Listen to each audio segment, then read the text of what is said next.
संत तुकारामांना कळस का म्हटलं जातं, तर संत तुकाराम स्वतःला क्रेडिट न घेता, इव्हन माऊलींनी पण स्वतःला क्रेडिट घेतलं नाही. माऊलींनी काय केलं की आदिनाथ गुरु सकळ सिद्धांचा, म्हणजे आदिनाथापासून ही गोष्ट चालत आलेली आहे.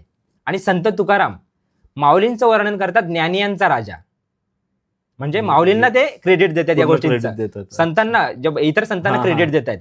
आणि स्वतःचं वर्णन काय करतायत की मज पामरा काय थोरपण, पायीची वाहनं पायीच बरी. म्हणजे जे काय आहे हे आदी अनंत काळापासून चालत आलेलं आहे. हे माऊलींमुळे, इतर संतांमुळे या गोष्टी चालत आलेल्या आहेत.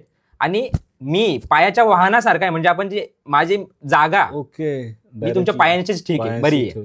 तर वारकरी संप्रदायाचं महत्व आपण जर बोलायला गेलो तर ह्याच्यामध्ये कोणीच स्वतःला क्रेडिट दिलेले नाही आहे. म्हणजे माऊली असू दे, संत तुकोबा असू दे, किंवा इतर संत असू दे, जसं एकनाथ महाराजांनी एका जनार्दनी म्हणजे त्यांच्या गुरुला, म्हणजे प्रत्येकाने त्याचा गुरु किंवा जे आधीपासून चालत आल्याची गोष्ट त्यांना त्यांनी क्रेडिट दिली आहे आणि स्वतः क्रेडिट घेतलेलं नाही.